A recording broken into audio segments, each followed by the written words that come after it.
I'm Aligar Lingappa, Assistant Professor, Government First Grade College, Sirugappa. Today's my topic is parallel resonance circuit, which is under the chapter alternating current.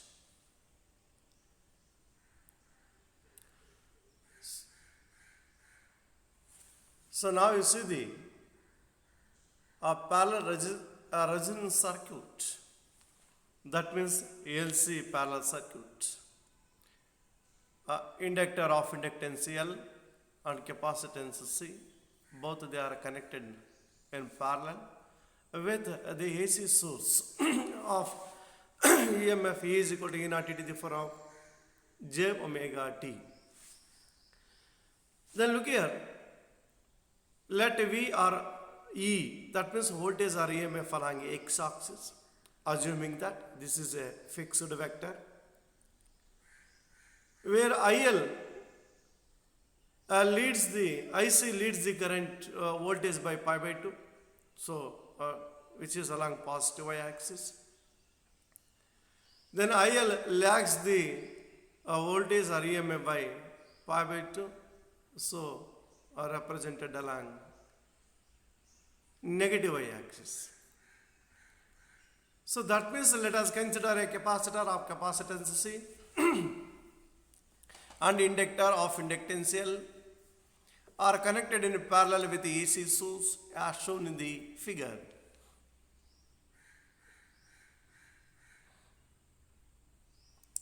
Current IL through inductance lag behind EMF.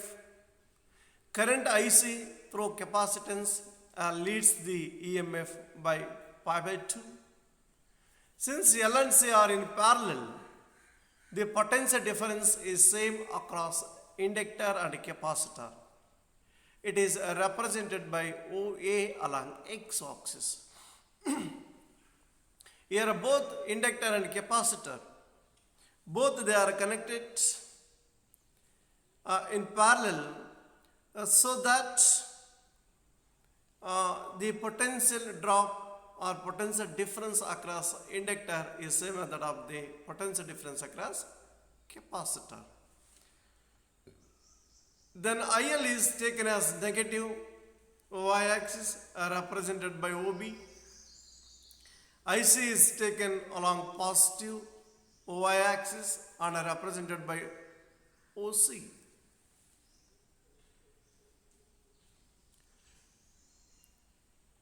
We know that IL is equal to E naught by L omega and IC is equal to E naught by 1 by C omega. The net current along y-axis, which is given by OC minus OB, vector OC minus vector OB.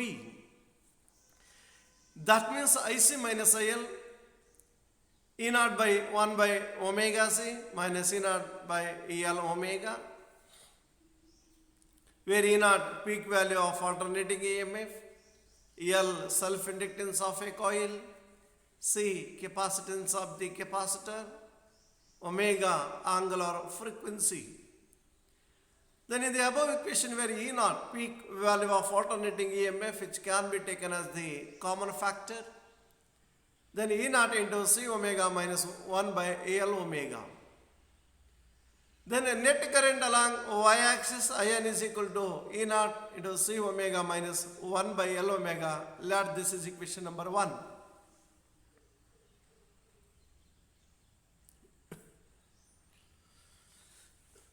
We know that for resonance XL is equal to XC, that is C omega is equal to 1 by L omega. Then total current is 0, even though there is a current flowing through both L and C.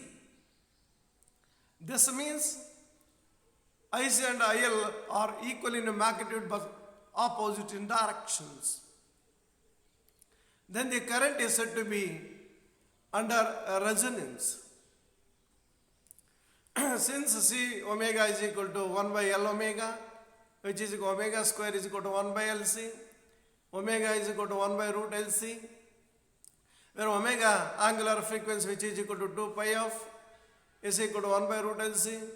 Then a resonance frequency f is equal to 1 by 2 pi root LC. That means expression for a resonance frequency in a parallel resonance circuit.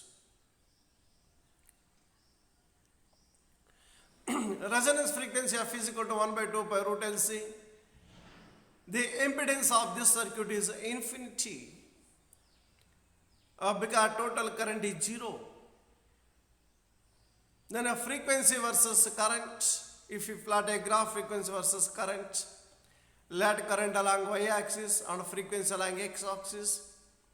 As the frequency increases in case of parallel combination, the current goes on decreases. Then at a particular value of frequency, it can reach the 0. Then the corresponding frequency is known as resonance frequency. Further, as the frequency increases, the current is also increases. That means the nature of the graph obtained. When we plot a graph current versus a frequency, just as shown in the diagram. Similarly, impedance versus frequency. If you plot a graph, impedance along y-axis, z along y-axis, then a frequency along x-axis. Just to see that the nature of the curve.